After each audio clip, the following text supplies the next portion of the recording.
नमस्कार। आज की चर्चा में हम बात करेंगे कि आपकी चंद्र राशि आपके परित्याग के भय को कैसे नियंत्रित करती है और क्यों नियंत्रित करती है।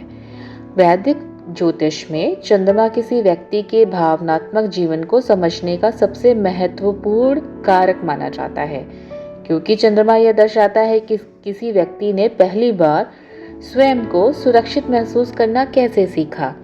मुख्यतः प्रारंभिक देखभाल करने वालों के साथ बने संबंधों के माध्यम से। इसीलिए अक्सर चंद्र राशि, चंद्रमा के हाउस और उसके आस्पेक्ट का अध्ययन किया जाता है, ताकि हम ये समझ सकें कि परित्याग का भय कहाँ उत्पन्न होता है और बाद में मैच्योर रिलेशनशिप में उसको किस प्रकार से व्यक्त किया जाता है। तो हम बात करते हैं अगर चंद्रमा नर्वस सिस्टम की बेसलाइन सेंस ऑफ सेफ्टी का संचालन करता है। सूर्य के विपरीत जो सचेत पहचान और इच्छा शक्ति का प्रतिनिधित्व करता है, चंद्रमा चेतना के स्तर से नीचे कार्य करता है। यह रिएक्टिव होता है, सहज होता है और प्रारंभिक अनुभवों से गहराई से प्रभावित करता है।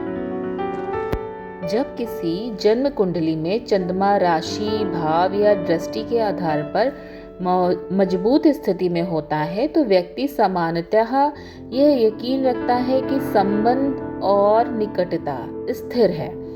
जब चंद्रमा पीड़ित होता है या चुनौतीपूर्ण स्थिति में होता है, तो सामान्यतः इसे ऐसे नर्वस सिस्टम से जोड़ते हैं जो हानि, अस्वीकृति या असंगति की संभावना के प्रति लगातार सतर्क रहता है। यही उस स्थिति की जड़ है जिसे सामान्य भाषा में परित्याग का भय कहा जाता है। अब हम बात अगर करते हैं कि परित्याग के क्या पैटर्न होते हैं, तो प्रत्येक राशि इस बात को अलग ढंग से प्रभावित करती है कि चंद्रमा की सुरक्षा की आवश्यकता किस प्रकार व्यक्त होती है और परिणाम स्वरूप परित्याग का भय किस प्रकार सामने आता है। अगर हम बात करते हैं मेष राशि की, तो मेष राशि में चंद्रमा पीछे छूट जाने का भय इस रूप से प्रकट करता है कि व्यक्ति अपनी संवेदनशीलता के प्रति अधीर होकर पहले ही दूसरों को स्वयं से दूर कर देता है। अगर हम बात करते हैं वृषभ राशि की, तो स्थिरता की गहरी आवश्यकता होती है।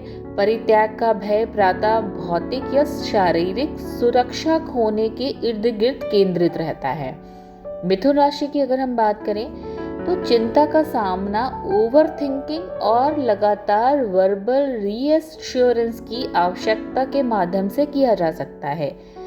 कर्क राशि की अगर हम बात करते हैं, तो यही चंद्रमा की अपनी राशि है, तो परित्याग का भय अत्यंत गहराई से महसूस होता है इनको, और अक्सर प्रारंभिक पारिवारिक संबंधों से भी जुड़ा हुआ हो सकता है ये भय।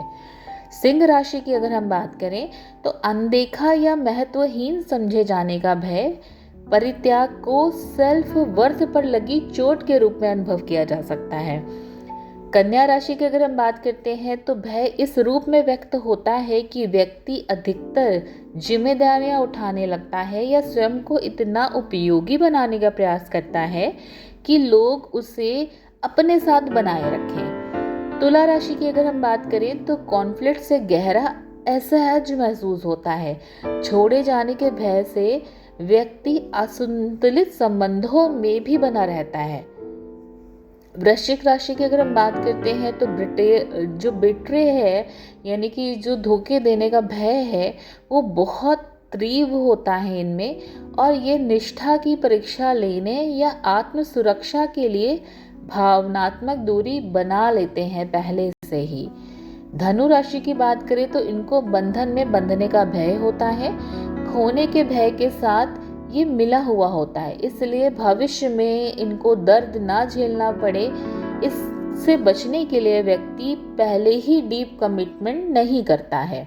मकर राशि की अगर बात करें, तो भावनात्मक आवश्यकताओं को वो इम्पोर्टेंस ही नहीं देते और परित्याग का भय उसको अपनी इंडिपेंडेंस और कंट्रोल के पीछे छुपा लेते हैं।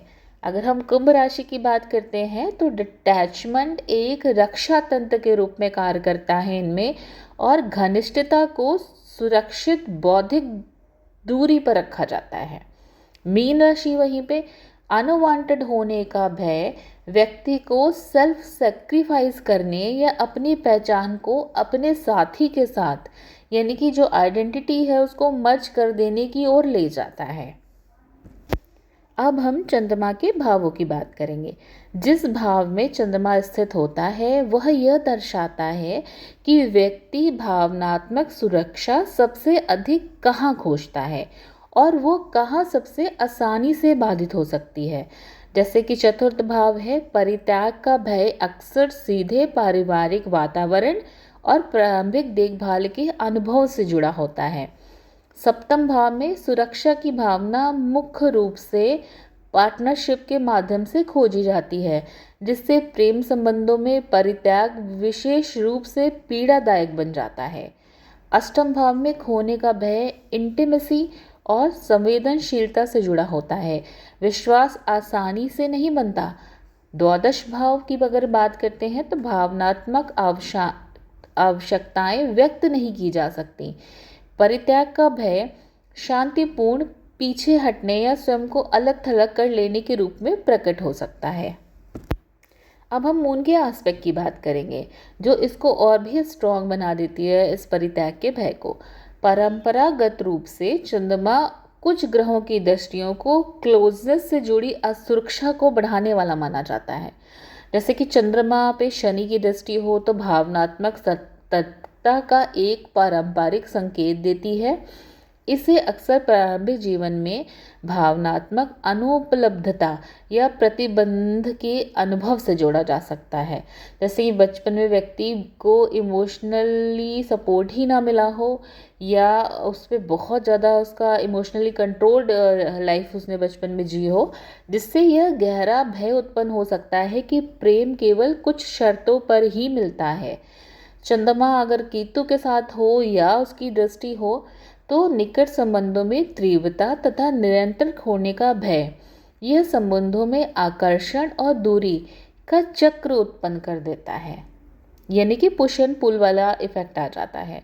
चंद्रमा पर राहु की दृष्टि हो तो बेचैनी तथा इमोशनल वैलिडेशन पाने की ऐसी तीव्र इच्छा होती है जो कभी पूरी तरह से संतुष्ट ही नहीं होती।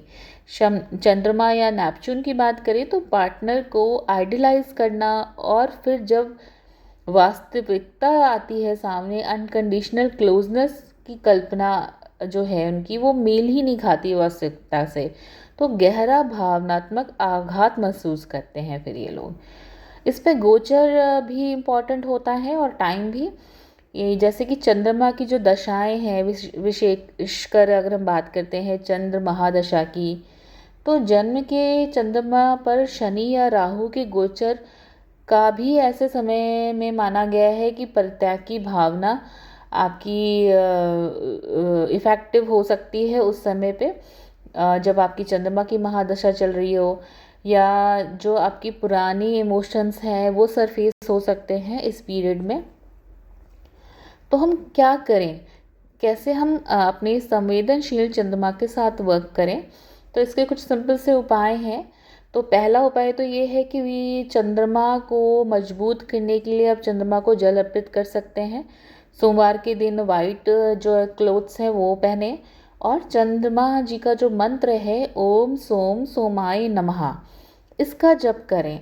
लेकिन ये सिंपल सा है, भावनात्मक स्थिरता लेके आता है ये मंत्र। 108 बार कर सकते हैं अगर पॉसिबिलिटी है तो। और दूसरा उपाय है कि आप सेल्फ सूदिंग प्रैक्टिसेस करें, जैसे कि नियमित दिनचर्या अपनाएं और स्थिरता प्रदान करने वाली आदतों का पालन करें। तीसरा यह है कि अपने पैटर्न की पहचान करें। केवल यह पहचान कर लेना कि किसी प्रतिक्रिया की ज्योतिषीय जड़ क्या है, जैसे कि ये समझना कि साथी की चुप्पी पर होने वाली घबराहट प्रारंभिक देखभाल से जुड़े किसी पुराने भावनात्मक घाव की प्रतिनिधि है कि नहीं। अक्सर प्रतिक्रिया देने की दिशा में पहला कदम होता है कि आप जो है उस चीज़ को पैटर्न को समझें और प्रतिक्रिया करने से खुद को उसी वक्त रोकें। तो ये सिंपल से 3 उपाय हैं, इनको अपना के देखिए। और जैसे कि चंद्रमा का है जो मंत्र है आप वो जप सकते हैं, सेल्फ सूदिंग प्रैक्टिसेस कर सकते हैं और अपने पैटर्न को आइडेंटिफाई कर सकते हैं। तो इन उपायों को अपनाइए और अपने फीडबैक मुझे दीजिएगा। तब तक के लिए नमस्कार, मिलते हैं अगली चर्चा में।